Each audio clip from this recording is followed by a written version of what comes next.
Here I am to save the day. Sorry, I'm slightly late. Just was running behind, but I'm here. I am here. You are here. Whoa, as I'm shaking my entire desk. We are all here together. I've got to see over this one monitor so I can get ready to share my screen. Welcome to part five of our look at the Errant RPG, the gift that keeps on giving. How much longer do we have to do?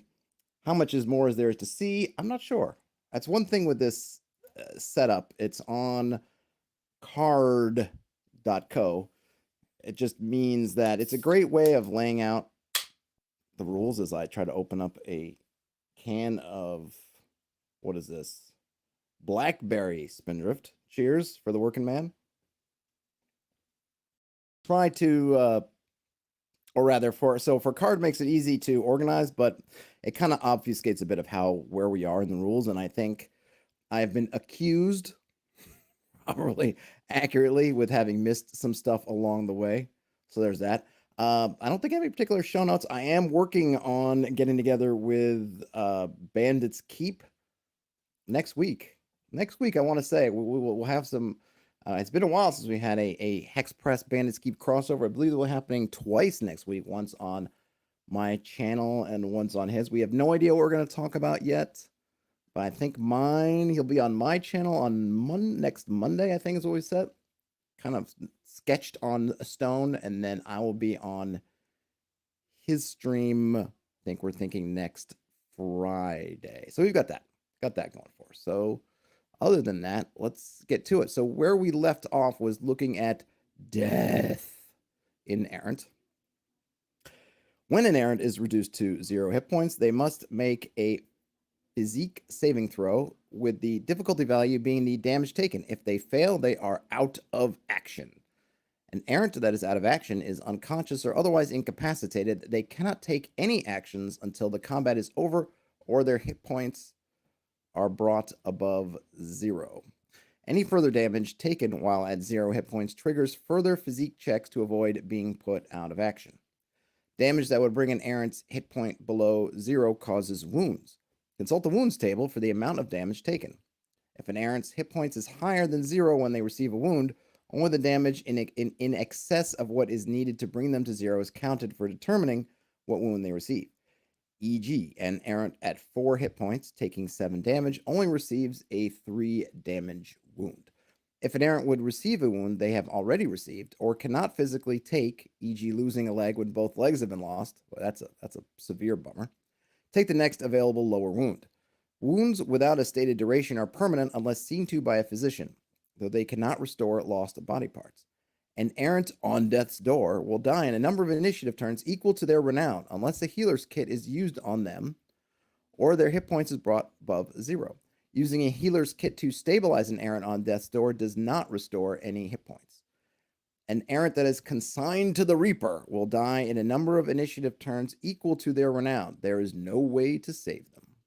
If any of an Errant's attributes are reduced to 0, they immediately die. Nothing says, yeah, you don't want to lose that third leg. No, you do not.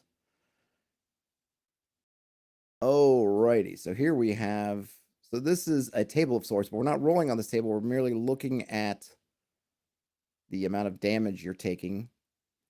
So starting at 1, and we've got multiple types. We have a physical type, a shocking type, a burning type, and a toxic type. So for physical, we've got slow internal bleeding on death's door, but in exploration turns. So instead of 10-minute, seconds, or depending on what your combat turn is, it's, you're getting 10-minute intervals, but you're on death's door. So and if we're calling, let's say on death's door, you're basically going to need to use a healer's kit to stabilize, and then presumably a second one or some other way for the third one. So you need to use up that finite resource just to get them from getting worse before you can then start making them better. Shocking damage at 1 is zapped, stunned for an initiative turn.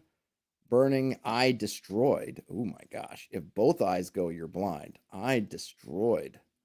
Oochie. That's a rough one. And then toxic, you become nauseous, a point of exhaustion. So definitely, I feel like shocking and toxic are the least horrible of these. Having your eye destroyed just sounds awful. To me, it's even worse than saying your eye's been burned out or your eye's been burned. It's like, no, your eye's been destroyed. Hey, Squirrel Hermit. Happy to see you. All right. On damage 2, the wounds are for physical. It's your leg is mangled. Your speed is reduced to 1. If both legs go, you can't walk. Shocking, you're knocked out of action for D12 initiative turns. That could be pretty brutal. Oh my gosh. For burning. Your mouth is melted. Ooh, I'm getting, oof. That's some Matrix. What's the matter, Mr. Anderson? Your mouth is melted. You can't cast any kind of magic of any kind. And then what was the last one? Oh, toxic. Your immune system is compromised. Your HP maximum has been halved. That's a tough one too.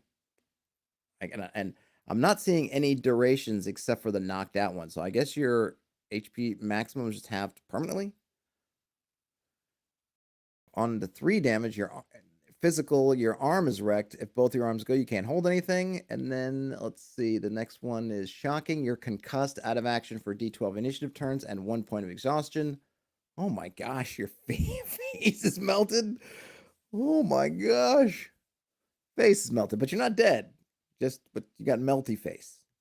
So you're sort of at that midpoint. If we're looking at the Indiana Jones, I've just opened up and taken a look at the Ark of the Covenant. Maybe you're midway through the Nazi melting bit where you're still kind of alive to scream, but your face is not good. Oh my gosh. And then a toxic, your blood is tainted. Can't regain HP. Okay, Ava. Hey, Ava's in the chat. Thanks, Ava. I'm sure I will need your clarifications. Okay, until you see a physician. So presumably you can unmelt, or can you, but what about the melted face? Can the physician unmelt your face? Let me just go back and read the physician thing again, just to be sure. Let's see. Let's see. Wounds. Oh, I see. Unless seen to it by a physician. If they're good. If they're good, you need it. Yeah, I want to go see the best. I'm going to go to the Fantasy Beverly Hills, see the best reconstructive surgeon if my face gets melted. Because that's tough. Okay, on death's door at 4. That's physical. For shocking, it's cardiac arrest. You're also on death's door, but you also pick up a point of exhaustion, so that's worse. Your fingers are burnt off. That's pretty bad. Is that both hands, one hand? I don't know. Do I want to be nice and say you still have one hand? Maybe I'd roll to see if it's your offhand or your main hand, or maybe we're just saying you put your hands up to ward the thing off and it just melted your fingers. And then for toxic, we're bleeding from the nose and eyes on death's door, but an exploration turns. All right, that's, I suppose, given the other ones, that's maybe if you got to get one, that's one you want. Roll a D10. Okay, D10. Yeah, that's a good idea. That's a good idea. Let's see. 5 now. Your legs are severed or destroyed, or a leg is severed or destroyed. Speed reduced to 1. If both legs go, you can't walk and you're on death's door. Shocking, scrambled. You're scrambled. Major brain trauma and on death's door. Let's see. The other one, what's the next one is, oh yeah. Burning. You're suffocating, you're on death's door, and 1 point of exhaustion. And then toxic, you're excreting blood from your pores. Oof. What a lovely image. On death's door, but in exploration turns, and 1 point of exhaustion. Next up, your arms are destroyed. You're deep fried. Just deep fried. You're unconscious for D12 initiative, major brain trauma, and on death's door. Oh my gosh, your nose and inner ear is burnt off. You're deaf, off balance, no smell or taste, and you're on death's door. The commonality here, the common theme is on death's door. And then let's see, what's the other one? Oh, toxic. Oh my gosh, rupture. You have some kind of internal hemorrhaging. Is that kind of rupturing? You're throwing up black acrid acid. Oh yeah, and by the way, on death's door. 7, we got a headshot, major brain trauma, and you're on death's door. There we go. For shocking, you're hemorrhaging, you're coughing up blood, you're consigned to the Reaper. Oh no, that's our first consigned to the Reaper. let's see, burning, you get lung damage and your face is burnt off. Oh my gosh. On death's door and 1 point of exhaustion. Then toxic, your nervous system is shut down, you're out of action and on death's door, but not consigned to the Reaper, interestingly enough. But another thing says, I'm a big fan of wound injury tables in games. I've heard some players don't like them, but I've never found that to be the case. I think the one is nothing. I think the thing that players is more divisive is the crit miss tables. For wounds, it's all about. I feel like it's really more about the type of game you want.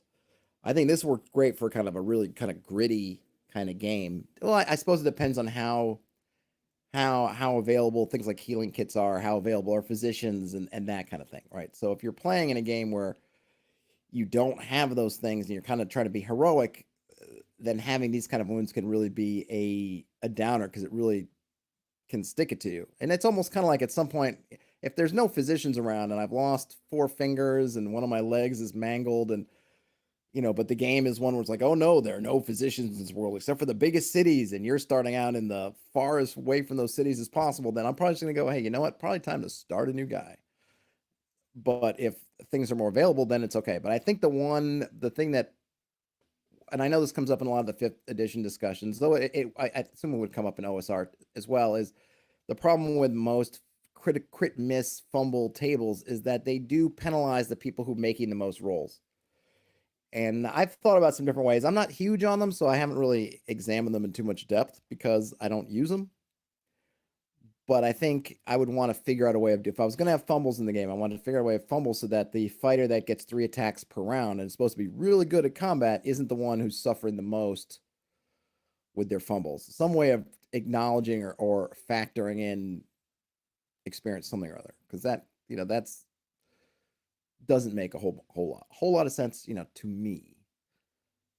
Where were we? Oh my gosh. 8, torn physical, torn throat or punctured lung, consigned to the Reaper. All right, everything, you're getting consigned to the Reaper on all these going forward. So physically, your throat's torn. You got the old, what was that movie, that Patrick Swayze movie, Roadhouse, where you just get your throat torn out. What's the other one? Shocking, what, your lungs have collapsed. Burning, your skin's been burned off. And let's see, toxic, your immune system is gonzo. Then on 9, your guts are hanging out. Oh, so I guess you can be consigned to the Reaper, but not out of action, which is kind of cool because you can kind of be a Walking Dead. Maybe try to get something going before you die. But in this case, you're both out of action and consigned, and that is true of all of these going forward. So your guts are hanging out, your skull's caved in, you're burnt to a crisp, or you have total organ failure. And then after that, you're just dead, dead, dead. And then after that, deader than dead, and you cannot be revived or even buried for the rest of those. Just deader, as my dad would say, deader than Casey's nuts, which I never really understood what that means. I don't know the reference to dead and Casey's nuts, but that was a phrase my dad likes to say. Deader than Casey's nuts. Another says, deader than dead. I've heard of mostly dead, but more than dead is new. Yeah. And then Squirrel Hermit says, I haven't read 5e thoroughly. However, I think 5e tried to capture the initial/original concept and use of hit points as use of what hit points were. Yeah, I think it does fine. Oh, and Ava says, the way these wounds come up in my games is usually pretty black comedy. Yeah. I believe that for sure. Yeah. Let's see. Okay, now we get, wow, that's quite a transition there from deader than dead with your things being burned off, your immune system shutting down, limbs being lopped off, to mounted combat. A character on a mount uses their mount's speed to move. They may make a free move once per initiative turn. Attacks made while mounted are enhanced 1 step, though they may be enhanced more if the mount is particularly large or ferocious. I like that. I think it's a pretty nice, neat way of just encouraging folks to fight from the mount if they have it, since that's usually seen as a good thing, an advantage to be on the mount fighting. First spam of the day. Thanks, Benson Moon, for nothing. Oh yeah, and I'm on Melon again, so let me know if there's any oddities. Unfortunately, Melon does not let me ban things from the chat. So I can't do anything about that spammer. Curses to you, and where was Nightbot when I needed you? Attacks against mounted opponents are impaired one step, though they may be impaired more if the mount is particularly large or sturdy. Attacks made with heavy weapons against mounted opponents are enhanced one step, canceling out the one step of impairment from attacking a mounted opponent, though they may be enhanced more if the weapon is particularly effective against mounted opponents. So yeah, so if you have something with reach, you've set your spear a bit, you get a little bit better, which I also dig. And it's a pretty, I would say it's a nice, kind of neat way of doing it. Falling, burning, and drowning are 3 favorite things. If the character falls a distance of 10 feet or greater, they take damage according to the table below. It's basically 1d6. Oh, is that am I reading that correctly, Ava? You were multiplying it. So if you fall 10 feet, you're going to take a d6 damage. If you fall 20 feet, you're taking from, I guess, potentially d6 of damage all the way up to d6 times 4 of damage. And that just escalates. It is multiplied. All right. I don't have a problem with that. I mean, I know you. I like these kinds of things. This is, I think, the thing that's interesting is there is that sense of survivability, because in all of these distances, you could get super lucky and just take 1d6 of damage, which I think is kind of nice, because you do get those every once in a while. Something weird will happen and somebody, fall out of an airplane and they'll land exactly with the way they needed to on like the side of a hill and just roll downhill and have only a broken a couple of bones, or they just splat. Attempting to break someone's fall results in the faller and the catcher distributing damage amongst themselves equally. A character on fire takes 1d6 damage per initiative turn they have been on fire, i.e., the first initiative turn they take d6, the second 2d6, and so on. Taking an action to put out the fire removes 1d6 from the damage they will take. Ooh, I do like this, because this means if you've been on damage 3 rounds and you happen to be alive, you've got to spend 3 actions, and I would presume that anybody could take those actions. So somebody could come over and try to pat the fire out, whatever. But the longer you let somebody, and I would extend this to something, burn, the more actions it takes to put it out, which is clever. I like it. I like it a lot. An errant can hold their breath for a number of initiative turns equal to their physique minus 10. After this, they take 1d6 damage per initiative turn until they can breathe again. Squirrel Herman says, yet following getting grievously hurt if not dead in real life is, well, real. Absolutely. Yeah. I mean, with the falling damage, what I like about it is you still have this a bit of a hero's chance that we don't get in real life, right? In real life, you get dropped out of even a modest height, certainly 70 feet plus on something hard. We're talking probably your chances of survival are ridiculously poor. Here you get much more of a chance. There's a 5% chance that you're only going to take a d6 of damage from 70 plus feet. That's pretty good. I mean, still, yeah, 95% chance it's going to be somewhat worse than that. But even then, you could be, it's a 10% chance of only taking 2d6 damage, 15% chance of taking 3d6 damage. So you can massage that a lot more than, let's just say, okay, it's 12d6. In which case, sure, you could potentially get 12 damage, but chances are really less. So I appreciate that. It still reflects a lot of damage once you get into the if you take the average of a d20 is 10 or 10.5 to say 11, so still your average damage is 66. It's probably going to kill you, most folks, but there's that kind of heroic, you do get a little bit of a hero's chance that you might be just lucky, which is good, because that doesn't need to be absolutely real, right? I mean, we are playing kind of fantasy,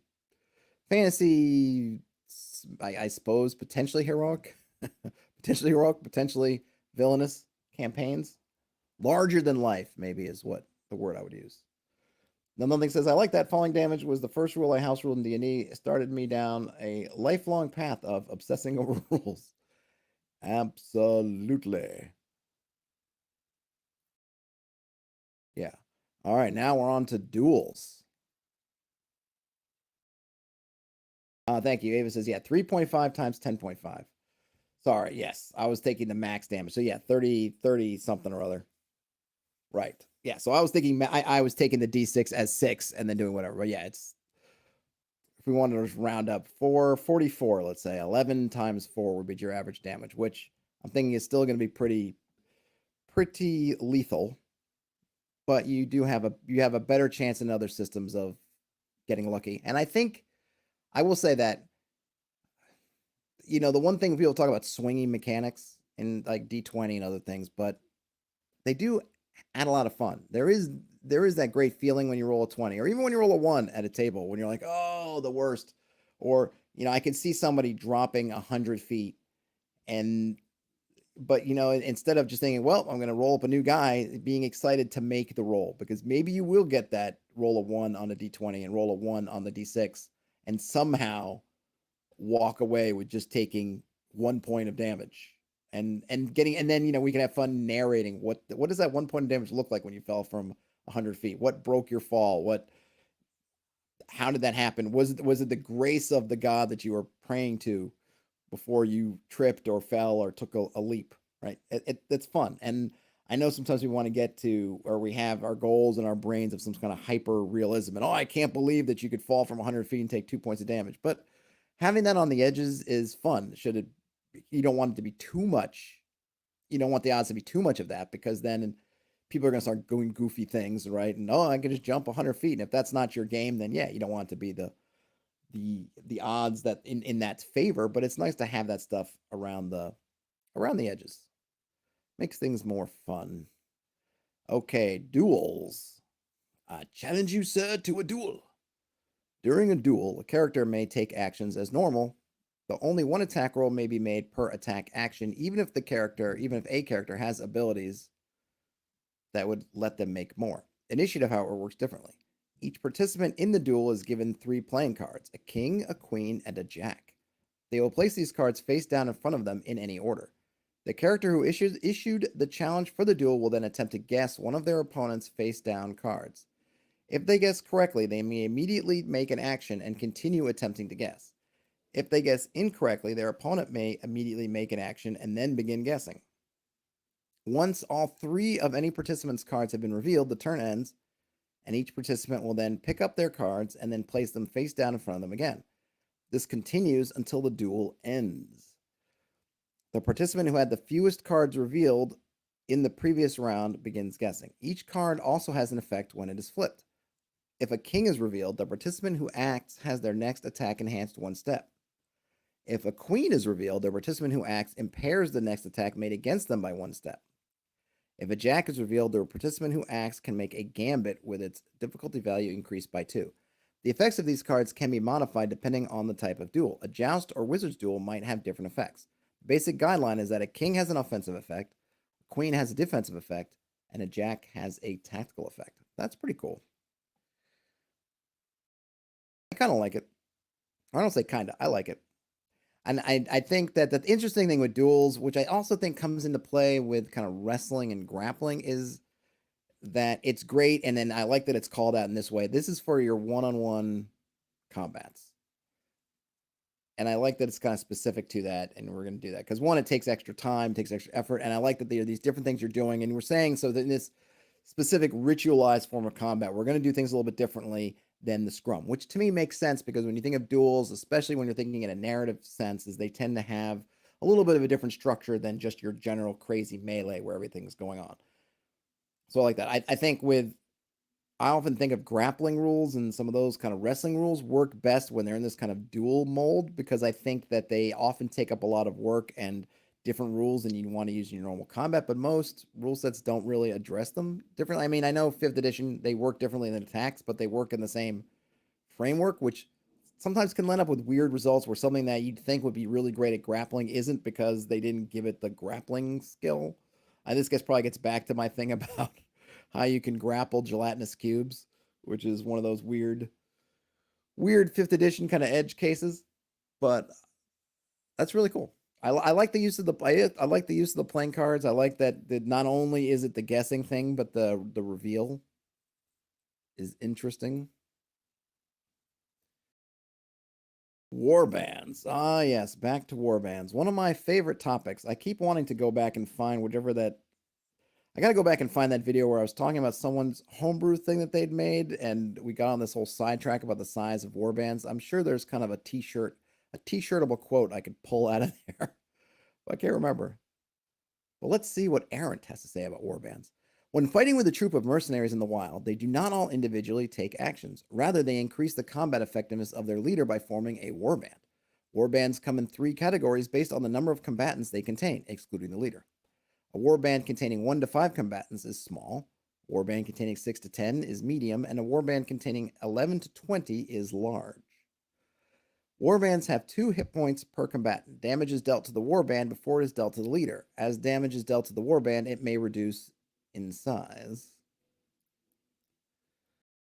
If all members of your warband are wearing mail, increase the hit points of each combatant by 1. If they are all wearing plate, increase the hit points of each combatant by 2. Attacks by individuals against a warband are impaired 1 step per category of the warband, unless that individual has a means of damaging all combatants in an area. Attacks by warbands against individuals are enhanced 1 step per category.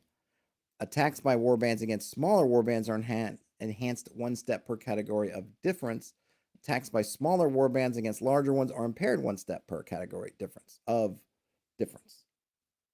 All right, so I guess the important takeaway is you can surround yourself with a bunch of minions, essentially, that make you harder to get to, make you stronger. It all makes sense. I mean, this is clearly something that's based for a more abstracted combat. We're not worrying about the squares. We're not worrying about, we're just there's just a blob of people around you,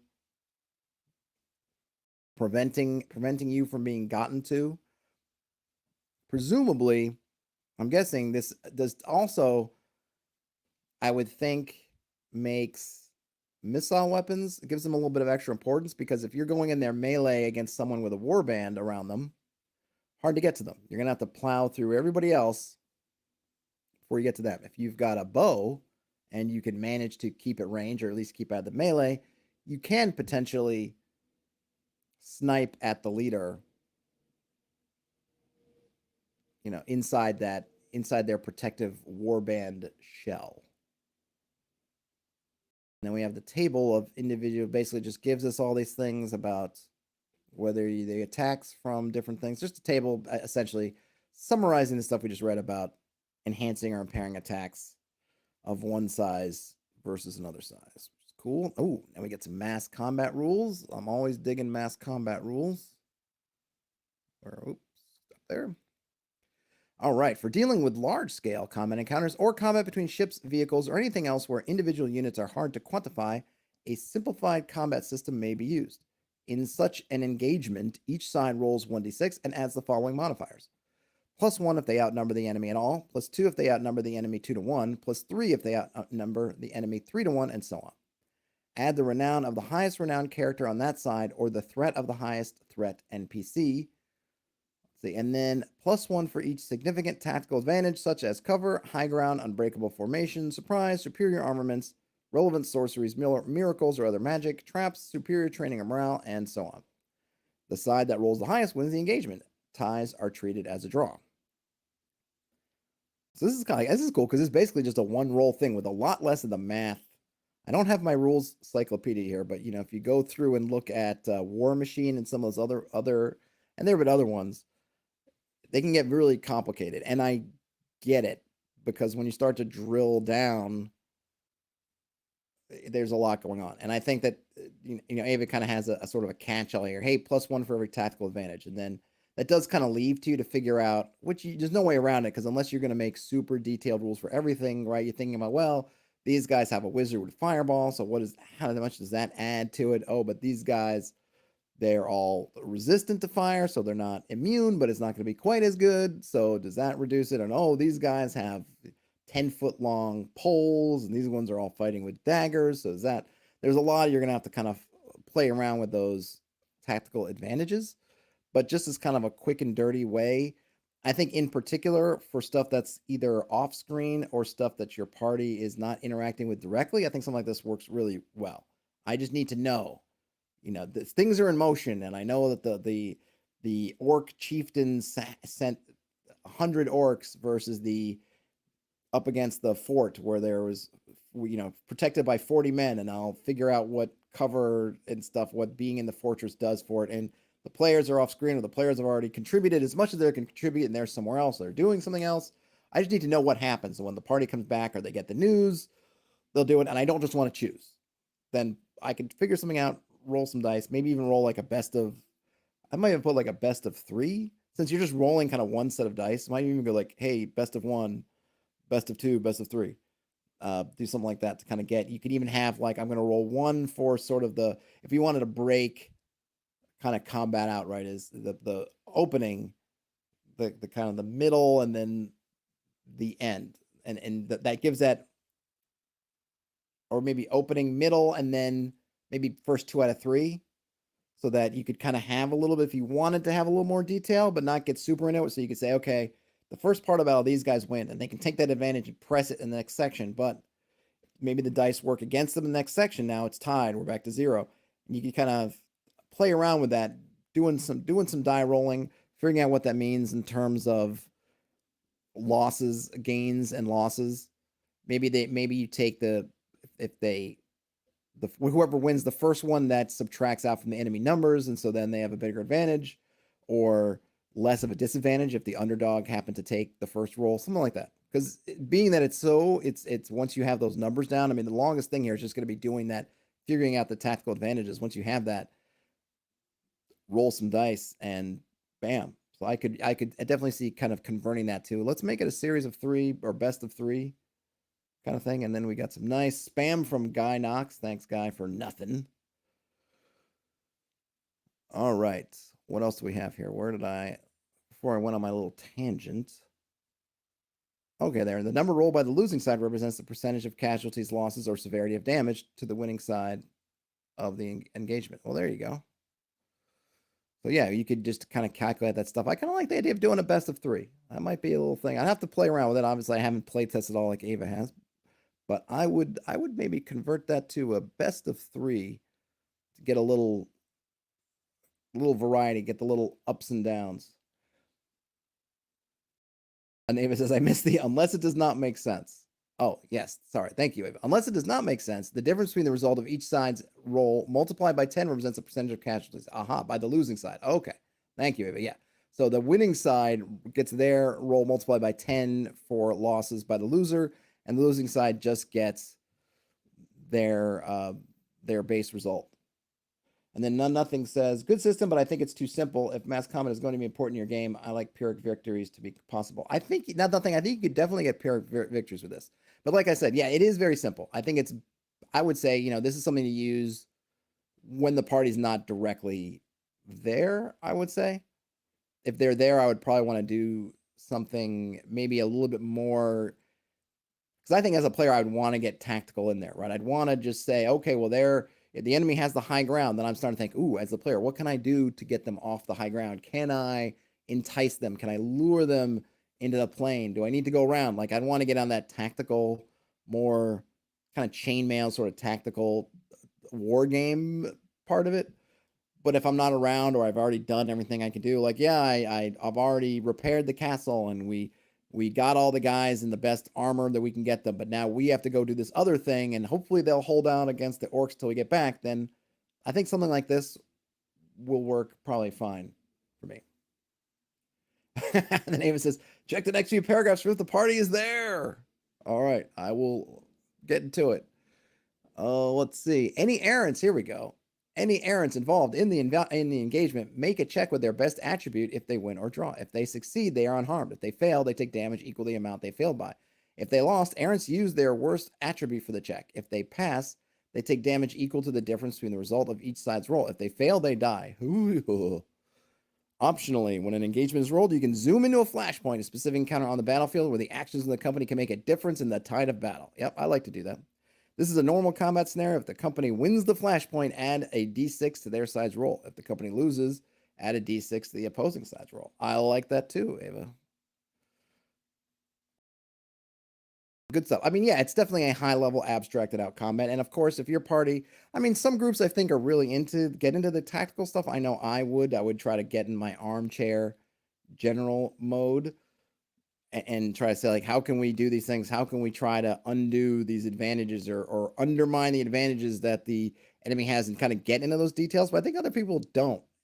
they're not going to want to, and they prefer something more streamlined and yeah, just that kind of flashpoint. Like, hey, we're going to go after the leader or do something like that. Like, all right, that's just a flashpoint. We're just going to treat that like, yeah, that we're going to add a d6 or move, and I think that'll work for a lot of groups just fine. But of course, it's going to be a bit of your miles may vary on who you are.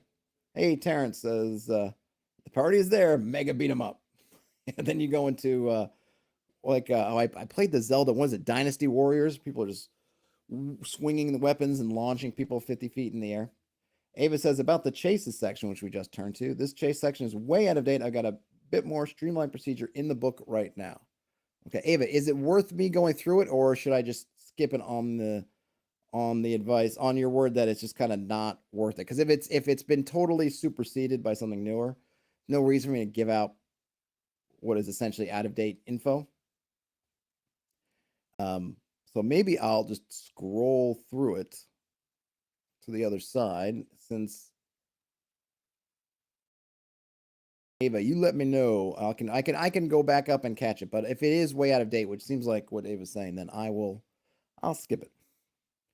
No need to spend valuable streaming time on stuff that isn't really going to matter much in the end of, and that's the end of the section. So all right, so I like that you have a chases section.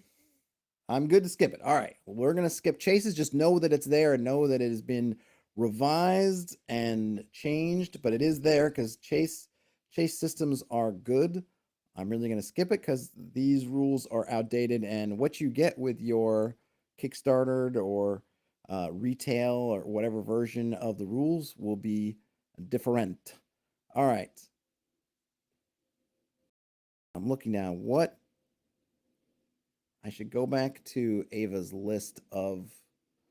I kind of feel like I hit all the spots. Did I go to Downtime? Maybe I didn't do Downtime. Let's go to Downtime. It's at the bottom of the list, so I'm guessing I didn't do it. Oh, this is a short one, so I might actually be able to get to some of Ava's corrections, her corrections document, which I should try to pull up here too. Okay, Downtime. If the event dice for Downtime turn, call for a complication or a trend. Roll on the appropriate table below. Feel free to substitute results for ones more appropriate to your setting. All right, so those are. Let's see. All right, so I got the notes prepped for when we get to that. Oh, shoot, I didn't see the tabs. Oh, my gosh. I was like, oh, look, it seems so short. Nope, not short at all. Tables, as Terrence said.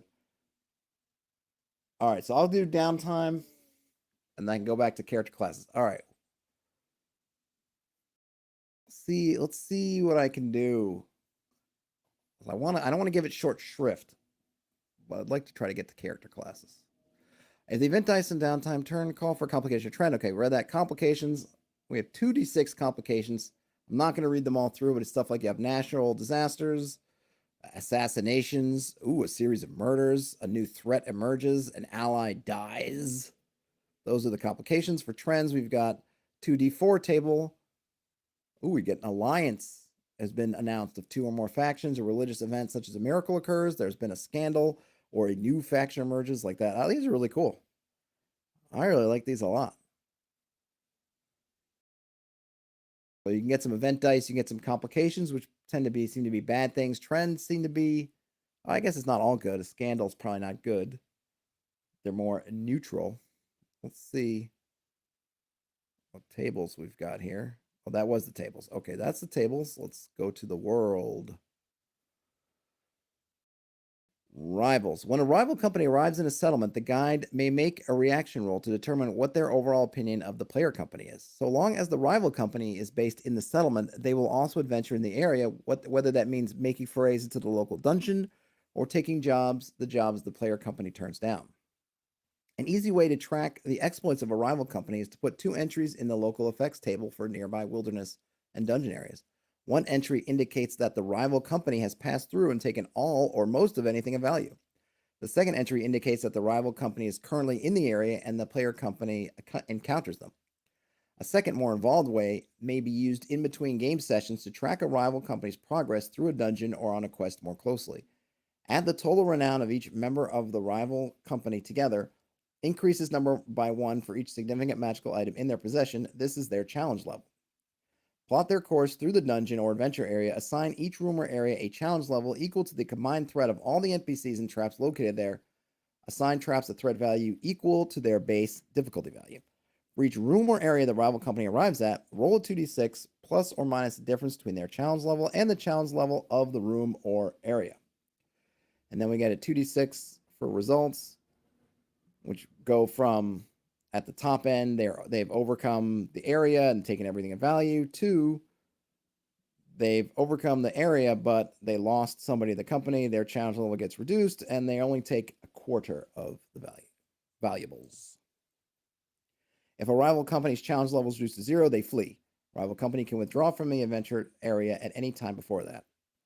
If the event dice calls for a rival company to arrive in a settlement and there already is a rival company there, the current rival company leaves the settlement for greener pastures and the newly rolled one settles in. So they avoid a rival company turf war and they just spread out. Very cool. It's that the detailed version of tracking the rival company in dungeons, it seems really nice. It's one of those things where I would love of, hey, here's the rules and here's this web app where you can go and track it, or here's a Google spreadsheet template, how I can do that. Because otherwise, I feel like I would get a little bit lost in that. But even just the simplified one is good. And I think the thing is that's implied there, right? It's definitely encouraged, is that oftentimes on your wandering creature, wandering encounters, wandering monster table, whatever you want to call it, there's usually a thing of like, hey, another adventuring party shows up. Then this is really an encouragement to give them a personality. They're not just a random group of adventurers. They are this specific group. And I think it would help build some kind of tension. You know, if we're the A team and then suddenly some other guys are coming, they're calling themselves the Alpha Squad, show up. The first time they show up, you're like, okay, Alpha Squad. Then later on, you see the Alpha Squad again, and like the Alpha Squad is hanging around and doing kind of similar things to you're doing. Sometimes they're beating you to places. I think as players, it will definitely amp up that sense of like, we've got to up our game, or we got to stop the Alpha Squad, or hey, maybe we got to team up with the Alpha Squad. But definitely adds a lot more flavor than it's just some kind of random set of dudes. You know, give them a personality, have them repeat, like, yeah, the Alpha Squad isn't just here and then they're vanishing. No, they're setting up in town. They're in the tavern, same as you. They're competing for the same jobs as you, potentially. They might even reach out to help you. Maybe they'll become allies. Maybe they'll become enemies. Good stuff. All right, on to scourges. Scourges simulate an active long-term danger to a region. This could be the presence of a bandit lord, a dragon, or lich, or even the spread of an evil cult or devastating plague.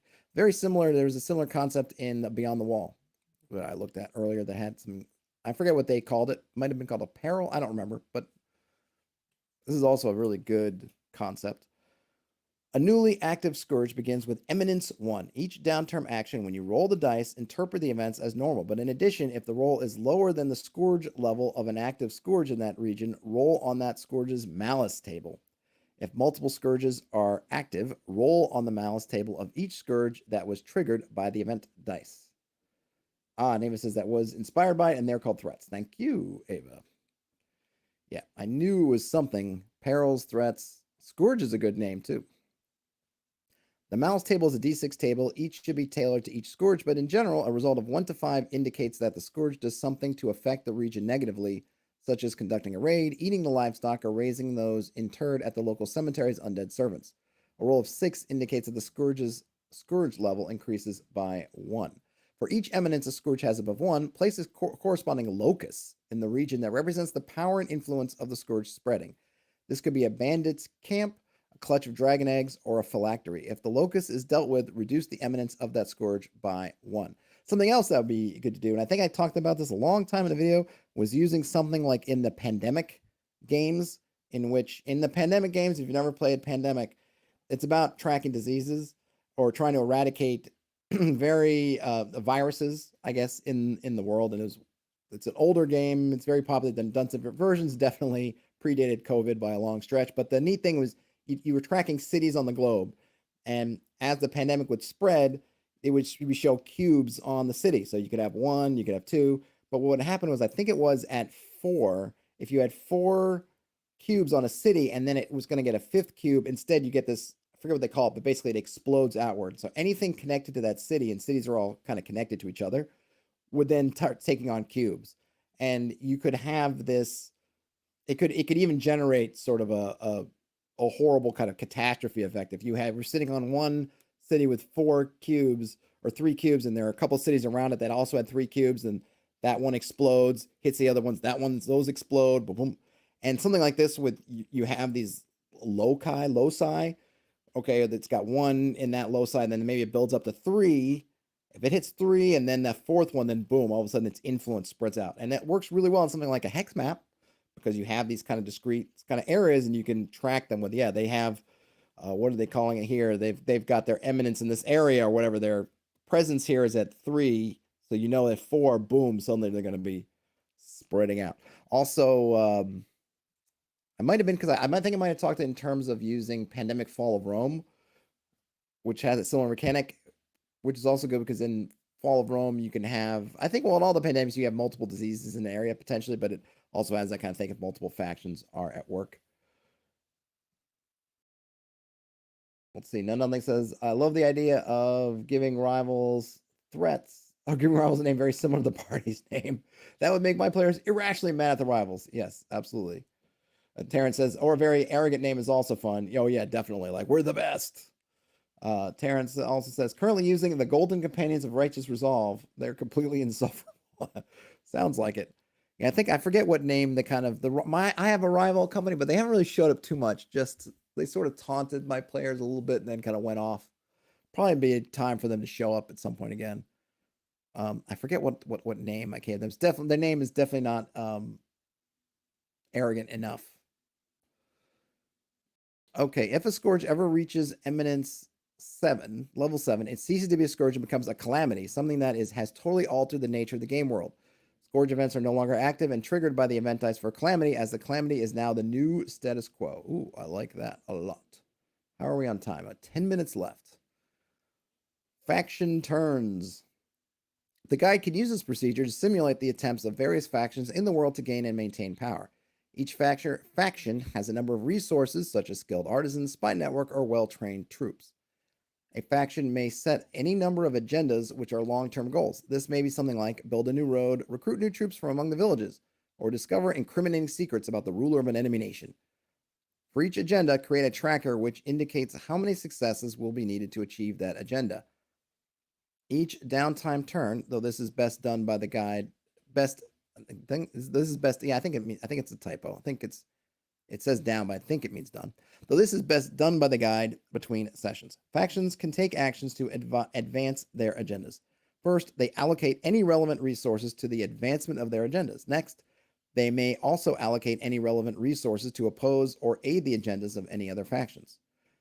A faction rolls a d6 plus the number of relevant resources minus the number of resources opposing them. If they roll a 6 or higher, they mark a success on the agenda tracker. If they roll a 12 or higher, they mark 2 successes, and so on. If they roll a 0, they lose a resource. If they roll -6, they lose 2 resources, and so on. Lost resources are destroyed or captured by opposing factions, depending on the circumstances. A faction that fulfills an agenda gains a new resource. Factions can gain and lose resources through the actions of Errant during play. All very cool stuff. Yeah, I mean, and I don't know, Ava, you can maybe say if I'm assuming the book goes in a little more details, but I feel like the devil's always in the details of all these trackers. I've tried to come up with thinking about what a good sort of simple but not overly simple tracker is. I can't say that I've been particularly successful. So I'd love to see someone with a really good template. And yet again, it's one of those things that it's like, this would be great, and it'll be also great if there was a web app for it, or maybe something you stick in your, I mean, I don't know. Someone will have to tell me if because I don't use them, if some of the virtual tabletops have good, not just in the game GM tools, but kind of between games GM tools, things like, okay, now I want to run a faction turn kind of between sessions. It seems to me, in my impression of things like Roll20, that they're really good about kind of in-game stuff, like that tactical level stuff. But then I don't really see much focus on kind of prep maintenance kind of things that are not part of that tactical moment. Ava says, I use them like clocks and blades in the dark, just mark a tally even. Yeah, yep, that's true. I'm just always thinking about, maybe it's because I'm always thinking about in terms of I have very little physical space when I'm playing. Got all my computers and stuff here, and so I don't have a lot of space to do stuff. So I always think about how could I get it in like a Google sheet that I could have on the side that I can do stuff and not. My thing is too is I get wrapped up in stuff, then it ends up being like, oh yeah, I meant to do these things and I forgot to track them.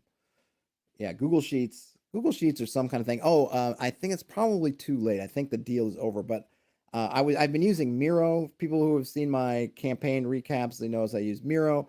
Miro, I've been using the free one, and it's fine. But I found one that that's a pay one, but it had one of these lifetime deals attached to it that I hopped on, and something like that I think will work really well for campaign management because you can drop all kinds of stuff into it, kind of like Miro. It's like a big, kind of like a Google. I don't know if it's a Google Sheet or Google Space or something that you really just throw anything into, and it'll kind of just trap it there for you and leave it, and you can mind map, which I like to do. You can connect all kinds of stuff. All right, that was, where were we? That was the world. All right, I got 7 or 8 minutes. We're on to, what did we just do? I just clicked on actions. Still in downtime. On to the basic procedure. Most downtime activities that require progress to be tracked in some way use the following procedure. First, set a tracker for the number of successes an activity requires. An errant may use their downtime action to attempt to make progress on this activity. Note that they must describe an adequate method of accomplishing this activity. If the errant does not have the necessary resources required to do such an activity, whether it be money or some other resources, for example, if attempting to set up a drug trade. Well, that's a great example. If attempting to set up a drug trade, they would need prior access to a reliable source of drugs. Makes total sense. They cannot attempt the action. When an errant attempts to make progress on a downtime activity, they roll 2d6 plus any appropriate situational modifiers, whether they be positive, expenditure of extra resources, clever method or approach, character skill, etc., or negative, unreliable resources, or otherwise poor fictional positioning. Situational modifiers should not exceed in total plus or minus 3. And then it says drawn from actual gameplay. Yeah, players always get into this kind of crazy stuff. Though I would say for myself, and again, this is going to be kind of different. I would take something like setting up a drug trade, and I would split it up into its component parts. And then once all those bits have been done, you have the drug trade. So one would be, okay, getting your access, reliable source of drugs, maybe getting your network, getting your storage or warehousing or however you're gonna do it. Like I would look and say, okay, what are the 4 or 5 things we need to do to accomplish that overall setting up a drug trade, and then work it out that way. But I think if you wanted to just do it in one single, and then Ava says that's sort of meant to be abstracted in the steps of the tracker. Yeah, I was gonna say that if you want to get more simplified, and you don't want to figure that stuff out, then yeah, you could just have your steps. I kind of like being a little bit more granular in those because I like to see all the monkey wrenches that get thrown up and be able to specifically say, like, you were on step 3 of hiring these guys. So what does that mean? Like, I like that little extra granularity, but certainly if you don't need it, and nothing said nothing. And then Ava says, you can get granular on how the player positions themselves fictionally for each role. Yep, that's true too. Absolutely true as well. And then assign bonuses accordingly. Yep. All right. So, okay. On the rolls, if you get a 10 plus, then you're successful and you can mark some progress down. 7 to 9, there's a complication or setback, and then 6 or lower, they were unsuccessful. So kind of the, what is that? The powered by the apocalypse, basically, kind of table. Success, mixed success, fail. Many procedures for specific actions follow, but you can use the basic framework to accommodate anything the players may wish to do during downtime, be it learning a new language, being sworn into a secret order, changing alignment score, engaging in a spiritual struggle with a cursed blade, etc. Ooh, I like that. I'd like to engage in a spiritual struggle. Use the following as a guideline for the number of successes required for an activity to be successful. 1 minor advantage, 3 significant advantage, 5 campaign goal, or 7 major campaign goal. Setbacks. A setback indicates that some complication has arisen which is stymieing an errant's progress on their goal or renders an errant's asset unusable. Ooh, send in the asset. For example, if an errant's estate is suffering a setback, some problem is rendering it uninhabitable till dealt with. When an errant's estate, institution, infrastructure project, or domain suffers a setback, they gain XP equal to its current base investment cost. E.g., if an errant is attempting to advance their Tier 3 institution to Tier 4 and they suffer a setback, they gain experience points equal to the base investment cost of a Tier 3 institution, which is 2,500. If multiple errants are invested, they all gain experience points equally. It says Elric intensifies. Yes, indeed. Got a duel. We have to fight our cursed blades for all of eternity. A setback can be cleared by dealing with it directly in play. If setback is rolled at the beginning of a downtime turn, the errants may choose to suspend taking their downtime turn actions to deal with said setback. When they return, the event die should not be rolled again. Need a quick sip of Spindrift for the working man. A setback may also be dealt with by spending a downtime turn action. It is up to the guide's discretion, depending on the specific nature of the setback, whether simply taking the action will suffice to deal with it. If a check is required or whether expenditures of resources are necessary, a guide may also rule that due to the nature of the setback, it cannot be dealt with abstractly through downtime turns and must be handled by the errants directly. As general guideline, if an institution, infrastructure project, or domain suffers a setback, it can be cleared by taking a downtime turn and spending half the current base investment cost. Terrence says, lousy, moody, soul-hungry sword won't give me one freaking day off. Yeah, indeed. Feed me, Seymour. And then finally, passing time. Many downtime activities presuppose an errant having access to some resources, whether it be money and opportunity to capitalize upon, or both.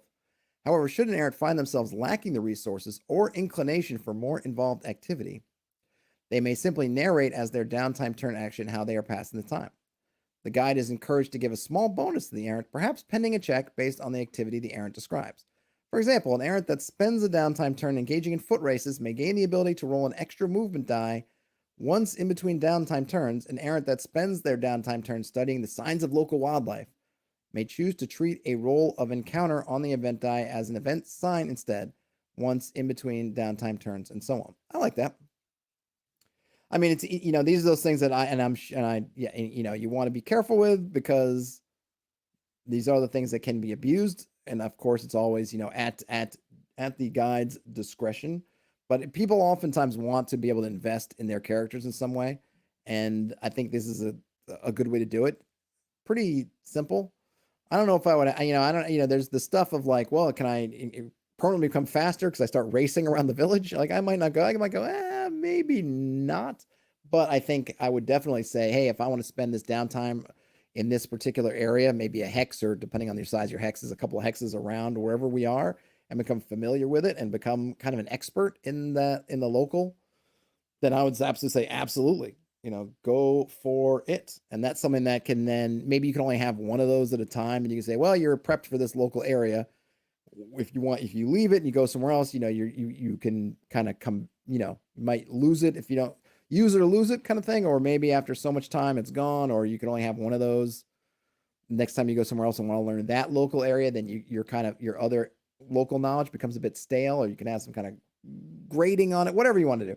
But this is cool stuff. And then Ava says it's meant for temporary bonuses, whereas actual training and stuff is covered and requires money, and requires money plus trackers. Yeah. And then Ava says essentially just a little consolation bonus, as downtime turns are actually very valuable and limited. Yeah, absolutely. I like that. And then Terrence says prepping advantages. I kind of like that. I definitely like it. And I think it encourages players to think about that stuff instead of just saying, well, the wizard's going to be spending 3 weeks learning some new spells, so I'm just going to like party at the tavern. It's like, no, why don't you think about these things you can do? And it also helps, I think it also helps them to set their focus for what they're going to be doing next. So we know we're going to be going here after the wizard finishes, so why don't I invest my downtime in things that are going to help us on our travels, as opposed to just twiddling my thumbs in the tavern, while I'm doing it instead. So yeah, good stuff. All right, folks. Well, I have got plenty of downtime left to go. I don't even think, where was this? This was actions. So I got 1, 2, 3. Well, let's see, 1, 5, 7, 8. No, 7. 7 more sections of downtime. So I will continue with downtime tomorrow. I'm thinking tomorrow. But these are really cool rules, and these are the kind of, we're into the sort of meat and potatoes. I mean, most of this is kind of GM centric anyway, but all this kind of downtime and sort of procedural stuff and setting up threats and moving them along and rival parties is super cool and interesting. Ava says, "I'm so sorry." Hey, no need to apologize. It's all really great. Really great stuff. And I'm thinking, it's given me food for thought. Hopefully other folks will find it as intriguing as I still do. And we will continue later on. Give a thumbs up on your way out if you don't mind. If you found yourself in here and you aren't subscribed, go ahead and subscribe. That would help me out a lot. Otherwise, have a great rest of your day, night, whenever you're watching or listening to this. Thanks, Ava, again, for attending and helping me out. Everybody, game on. Enjoy the rest of whatever you got. I'll talk to you later. Cheers, everybody.